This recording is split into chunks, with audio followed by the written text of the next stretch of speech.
This is the Louie T Network.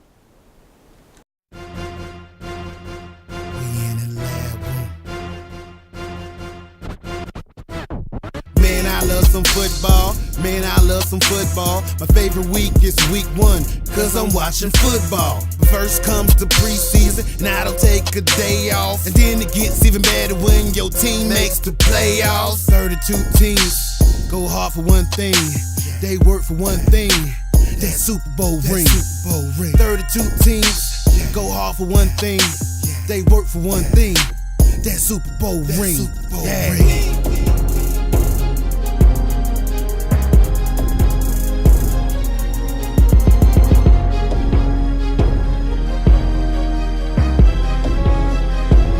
We in the lab room.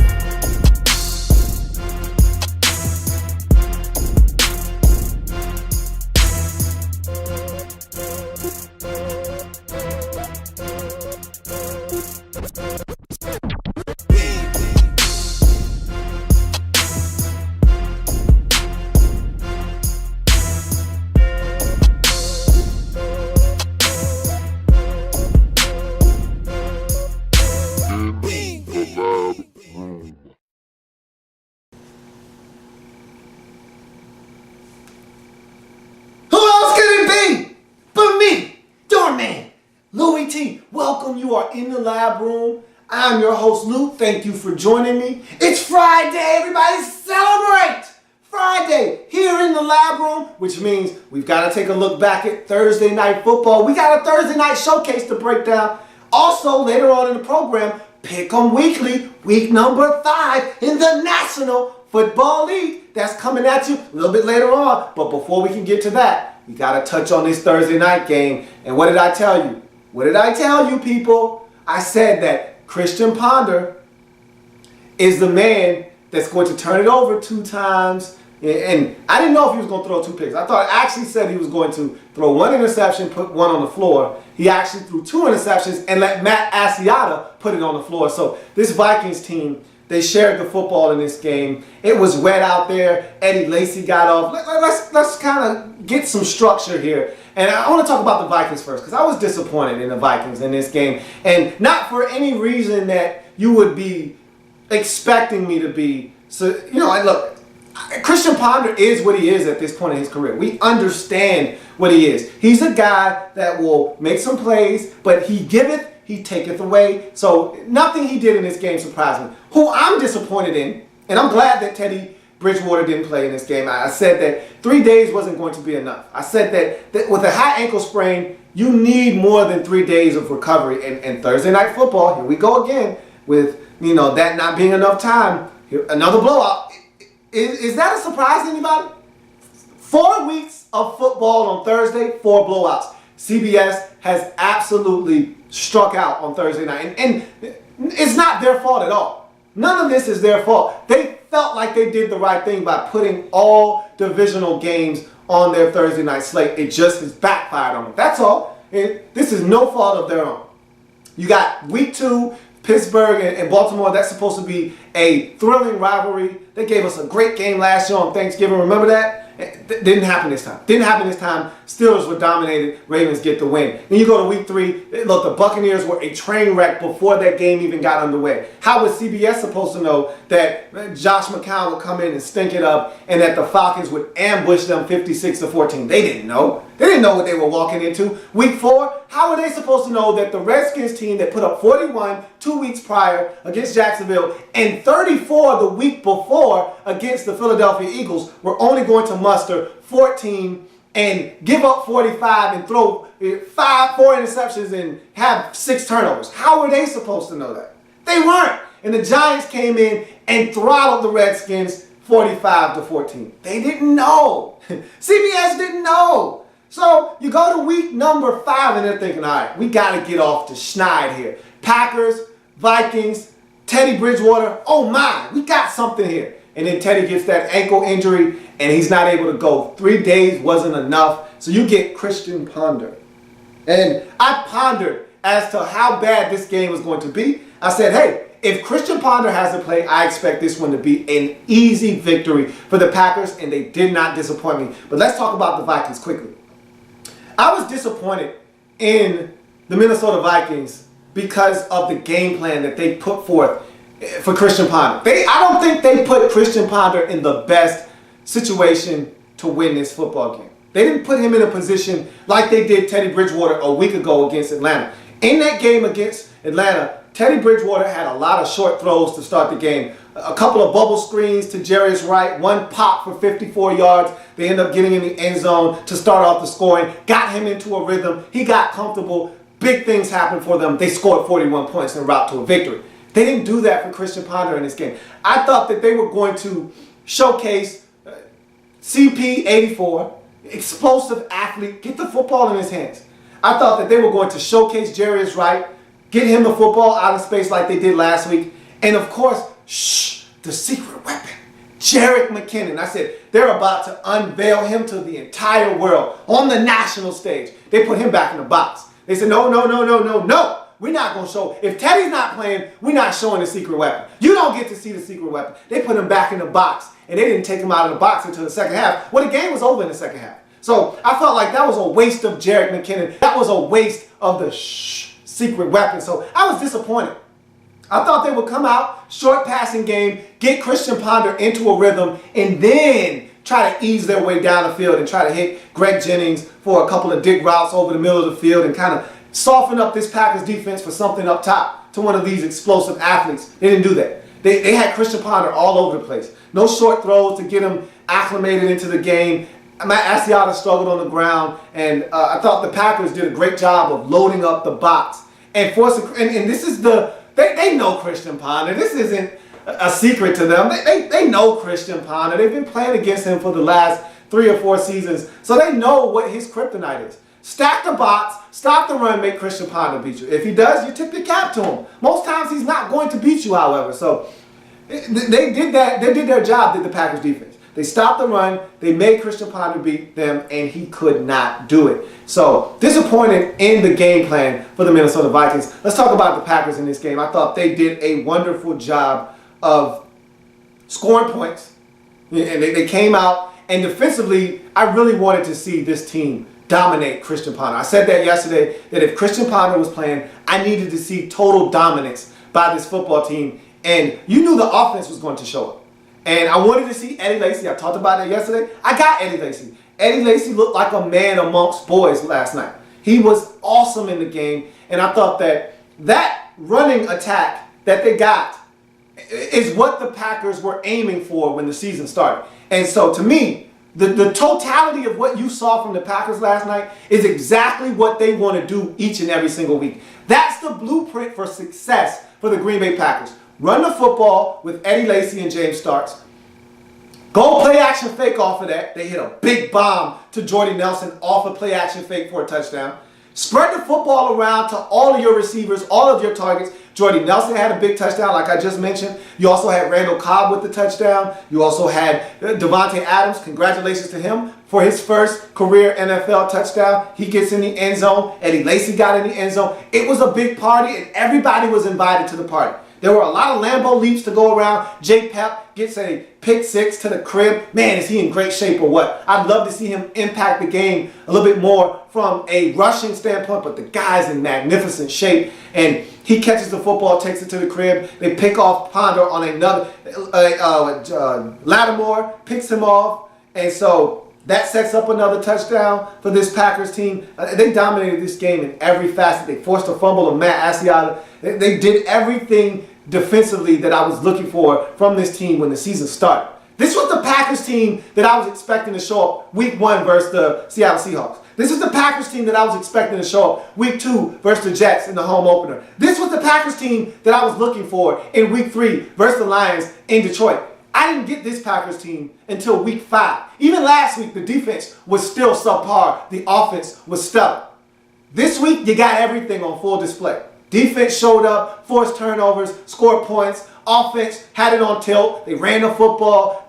Aaron Rodgers was dynamite in this game. And I talked about him on the Thursday edition as a guy that could be an MVP candidate. You saw exactly why. Another 3 touchdown tosses in the game. He's playing lights out football. And the thing I love about Aaron Rodgers and Phillip Rivers, who I also said was an MVP candidate at this point, is that they don't miss the deep ball. You give them an opportunity to hit it big, and they hit it big. And they don't make mistakes. They don't turn the football over. You saw that last night. I thought it was just total sheer dominance by the Packers. This is how they need to play on a more consistent basis. I said that this Packers team was the type of team that could win the NFC and be the representative in the Super Bowl. That's the Packers team that I need to see more of. And is this indicative of how they'll be moving forward? No, we can't say that. Small sample size, Minnesota Vikings, Christian Ponder. Enough said. You can't extrapolate this over the next 12 weeks of the season, but we can say that this Packers team looked damn good, and they showed us a glimpse of what they can be when they're clicking on all cylinders. Big win for the Packers. They exploit the Vikings in every way imaginable. 42-10 is the final score. Sheer dominance by this Packers team. If you're the Vikings, hey, no Teddy Bridgewater. This was expected.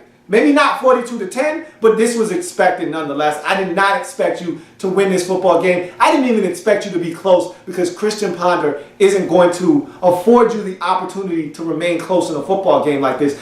I just feel like you didn't put him in the best position to win this football game. You didn't give him a winning game plan. You gave him the opportunity to just go out and throw the football around, and that's not what you're supposed to do. You're supposed to keep Christian Ponder on a short leash. Hey, make sure you dump it down here. Hey, take this wide receiver screen. Hey, take this bubble screen. Hey, take this hitch. Hey, take this slant. You were supposed to dumb it down, simplify it for him, and you did. You just say, hey, go out and throw the football around the yard and have fun, kid. And that's what he did. 2 interceptions is your end result. So, Packers get it done. They're now 3-2 on the season. Vikings drop to 2-3 on the season. We'll see what becomes of this as both teams looking to take this 10-day layoff and come back better football teams after this elongated break from this Thursday night action. So that's the Thursday night showcase. We'll take a quick break and then we'll come back and jump into the Week 5 Pick'em Weekly. Is your team hot or cold? Is your team trending up or down? Is your team flying below the radar or a visible force on the grid? Whatever the case, we'll do our own NFL power ranking here in the lab room. It's the NFL Power Grid, coming soon here in the lab room.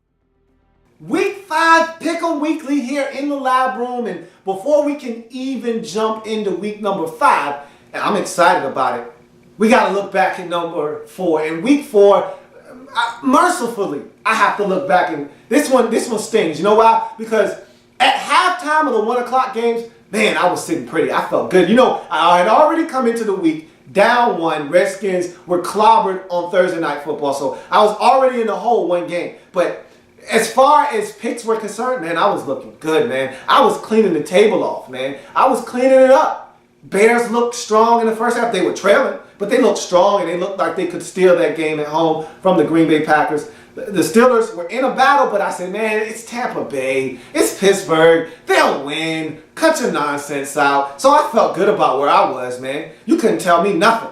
And then 4 o'clock rolled around, and the Bears had been dismantled, so that was another loss. And then the Steelers were in a dogfight, and they end up losing at the last second.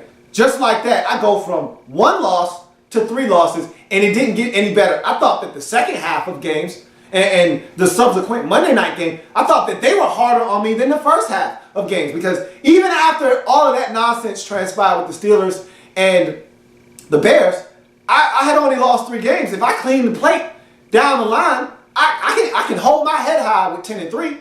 But then the Falcons want to get destroyed on the road against Teddy B and the Minnesota Vikings. New Orleans Saints want to be systematically taken apart on national television by the Dallas Cowboys. And then the New England Patriots never showed up to Arrowhead on Monday night versus the Kansas City Chiefs. Just like that, you got 6 losses. In a week where there's only 13 games, you can't lose 6 times. That means I was 7-6. Ouch! Ouch! That hurts.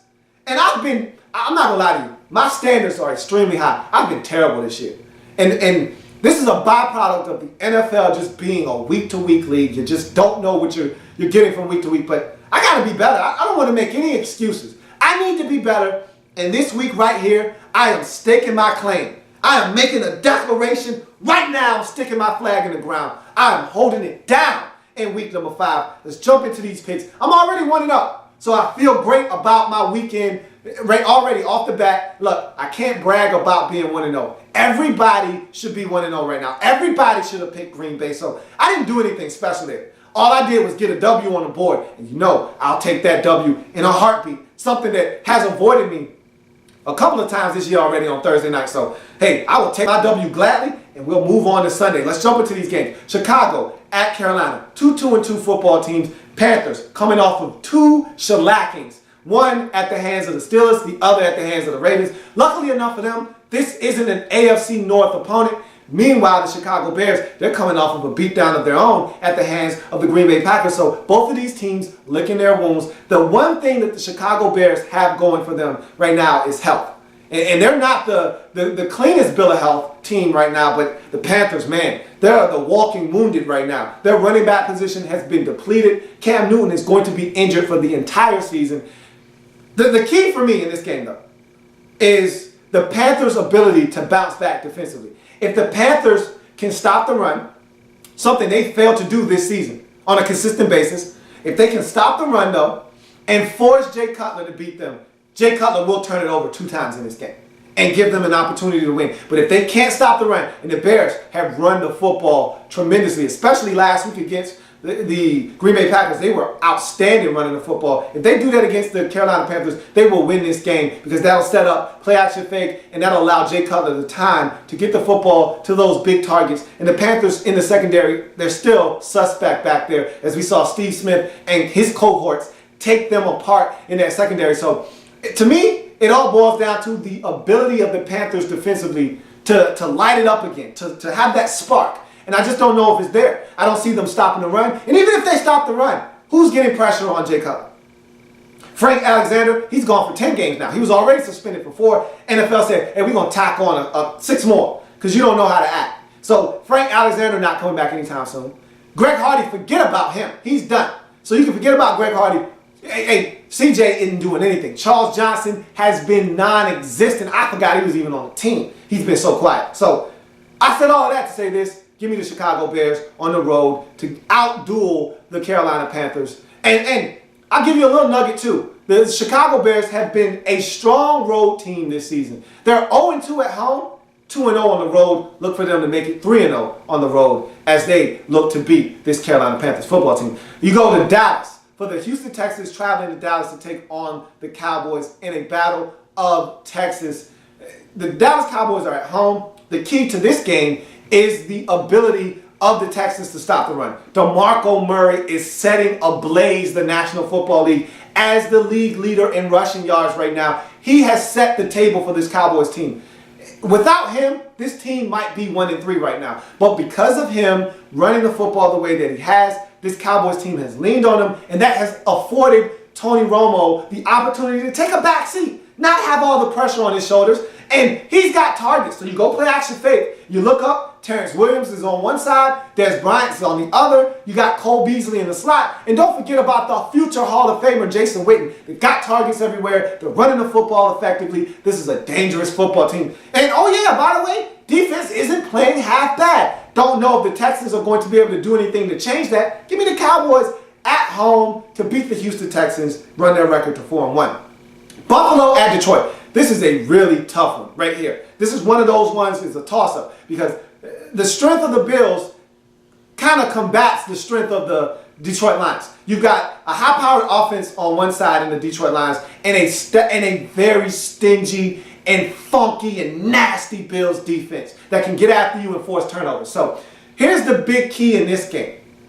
Who's going to win between the Bills offense and the Detroit Lions defense? Because I look at the Bills defense and the Lions offense and they cancel each other out. So now you go to the secondary matchup. Bills O against Detroit D. And the way I see it is you're asking Kyle Orton to come off the bench, which he's done a lot in his career, but you're asking him to come off the bench cold turkey on the road against a defensive Detroit Lions team that has played extremely well. Terrell Austin has these boys balling, forcing turnovers.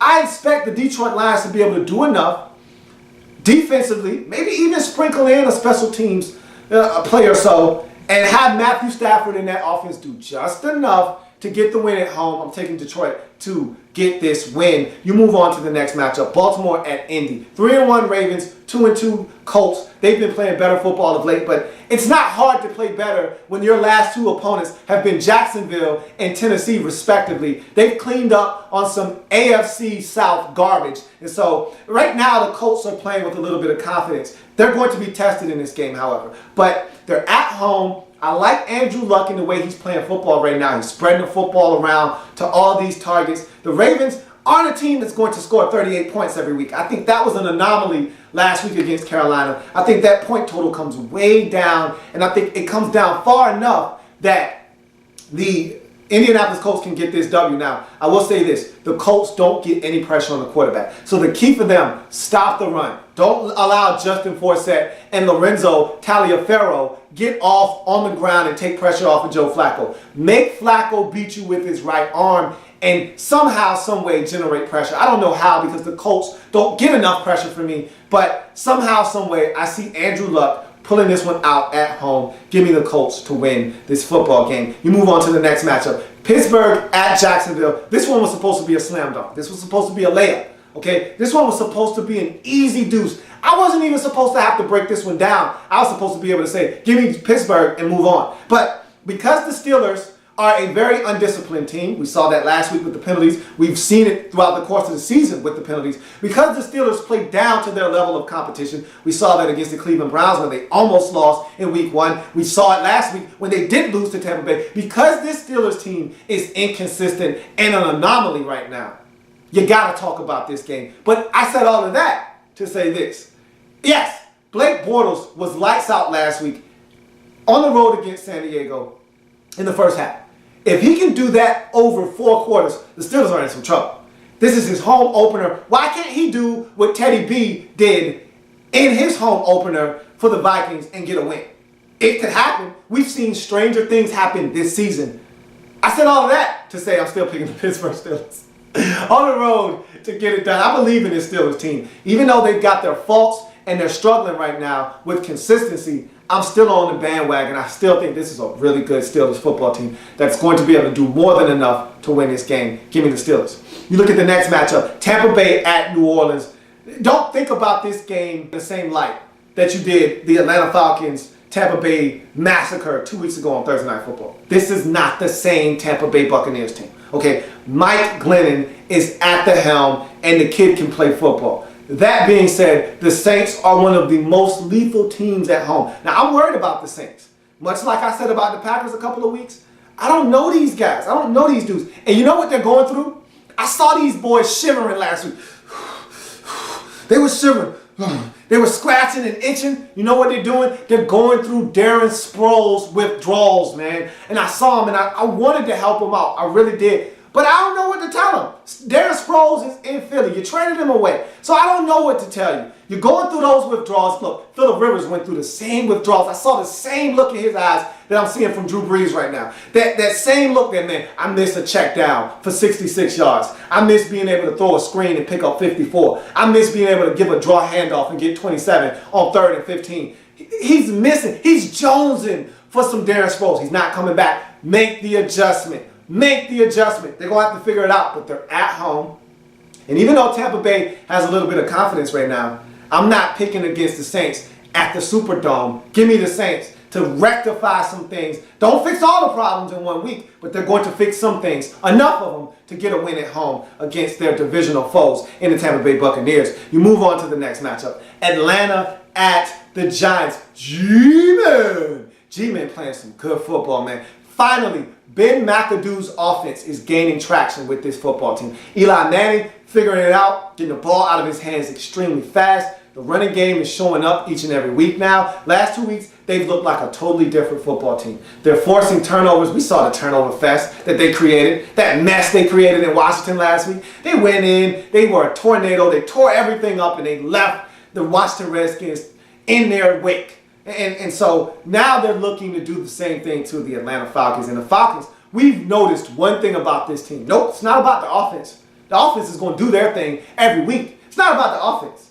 It's about this funky defense. Man, does this defense stink. I said it last week, I'll say it again. The Falcons have a championship offense and a last place defense. And I look for Eli Manning, who is red hot. He's hot, homeboy. I'm looking for Eli to continue his hot streak against this anemic Falcons defense. Give me Eli and the boys. And they're getting ODB. Hey, Dirty, baby, I got your money. They're getting Odell Beckham Jr. back in the sack. Whew, that could be vicious. If he can come in and help Victor Cruz. They got Victor Cruz and Ruben Randall out. Man, they could have a nice little trio of receivers. Look for the Giants to do big things at home versus the Falcons. I'm taking the Giants in that one. You move on to the next matchup. St. Louis Rams at the Philadelphia Eagles. Here's a matchup where Eagles are foaming at the mouth. They blew it last week. They had an opportunity to remain perfect on the season. Offense didn't show up, so now they're mad. And somebody's got to take the brunt of this force that they're going to be playing with in week number 5. And sorry, it's got to be the St. Louis Rams. Now, they're coming off a bye. They feel confident. They blew a big lead last time we saw them against the Cowboys. And they feel good about Austin Davis, so much so that they've announced that he's the starter for the remainder of the season. Good for you. I'm glad you found yourself a quarterback. That's not going to be enough, however, to get a win on the road against the Eagles. Give me the Eagles to win this game and win it big. Give me Philadelphia. You move on to the next matchup. My money game of the week. Money, yeah, yeah. Money, yeah, yeah. Let's get it. The money game of the week. Cleveland Browns at the Tennessee Titans. This is a toss-up. I told you yesterday, don't ask a bad football team. Don't ever ask a sub-500 team to do anything for you. You'll end up looking sad and lonely. And so I feel bad, but look, what you want me to do? Both of these teams are sub-500. What do you want me to do? So Jake Locker is back in the saddle for the Titans, which is great news because I don't think you could have won this game with Charlie White's shoes. I don't. But I don't know if Jake Locker is exactly lighting it up these days either. And so I'm going with the Browns in this one, coming off a bye, playing with a lot of confidence. Remember, the last time we saw this team, they barely lost to the Baltimore Ravens. They've been in every single ball game this year. They lost barely to the Pittsburgh Steelers. They beat the New Orleans Saints, and they barely lost to the Baltimore Ravens. Now look, 2 out of those 3 games were family business affairs. So you kind of throw that out of the window, but they beat the Saints. That's got to count for something. I like the way they're playing football. I like the confidence that they're playing with, and I like the way this defense is playing. And look, I love their head. You know, I got a coach crush on one Mike Patton, so I might regret this one. And I know I'm asking for a lot for the Browns to get one done on the road, but they're coming off a bye week. I feel good about them. I'm taking the Cleveland Browns. I may regret this one, but I don't care. I'm taking them, and my money's like, money, yeah, yeah.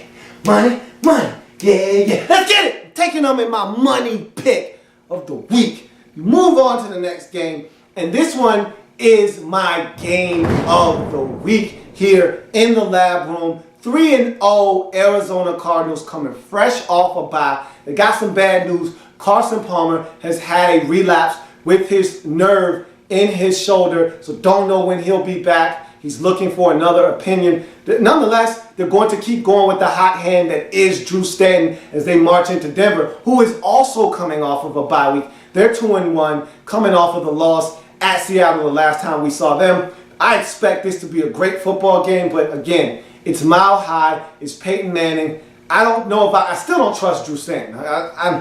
Forgive me for not trusting this man after he did what he did to the 49ers, but I still don't trust Drew Stanton. What do you want me to say? I don't trust Drew Stanton on the road for a second time. He got the Giants when the Giants were still trying to find themselves. I don't see him going to Denver and doing the same thing. So give me the Denver Broncos in this matchup to even up these 2 teams' records at 3-1. You go to the San Diego Superchargers against the Jets.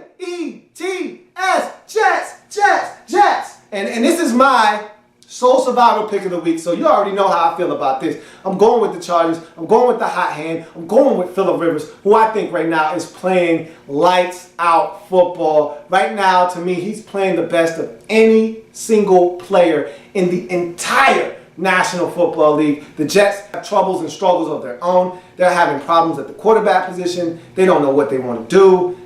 All of that spells trouble for a team that hasn't been good on the road at all this season. Give me the San Diego Chargers, San Diego Superchargers, to get it done at home versus New York Jets. Take their record to 4-1 in week number 5 as they get it done at home. You move on to the Kansas City Chiefs taking on the San Francisco 49ers. They got their act together last week, did the 49ers. Now, what we're looking for in this game, consistency. The defense was lights out. This was reminiscent. This was shades of, 2011, 12, 2012, 2013, when this defense was dominant, where this defense was the catalyst for everything that was happening in San Francisco. When Alex Smith was a quarterback, and you had to have great defense because, Captain, check down! Wasn't going to score but 17, so you had to hold the team to 13 to win. That defense looked like that last week. Can they do it again? And guess who's coming to dinner? Guess who's coming to town? You wouldn't believe it. Captain checked down himself in the flesh. Captain checked down. He's back. He's making a cameo in San Francisco, the first time since he was traded away. And so this should be a lot of fun, man. Welcome my man Alex back to town. And Alex is playing some great football right now. He's spreading the football around. They scored, 41 points on the Patriots last week en route to a 41-14 victory. They were dominant in that game. They won the week before that in blowout fashion, 34-15. Hey, don't look now, but Alex Smith has scored 30 points or more in 2 consecutive games.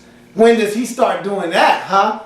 It ain't happening this week. I tell you that much, as I don't expect the 49ers to allow the Chiefs to come into their house and get a W. Now, I will say this. The Chiefs have impressed me the last 2 weeks, but I'm daring them one more time. And if they pass this test, I'm jumping on the Chiefs bandwagon. But I'm not sold totally on the Kansas City Chiefs yet. Make me a believer. Colin Kaepernick will throw you the football. He will turn it over. Get to him. Justin Houston, Tamba Hali, hey, go get the quarterback. Go hunting. If you can hunt Colin Kaepernick, stop the run, make him beat you, you can win this game. But, I don't see it happening. I don't see this 49ers defense allowing the Kansas City Chiefs offense to get off. Give me the 49ers at home to take care of business. You move on.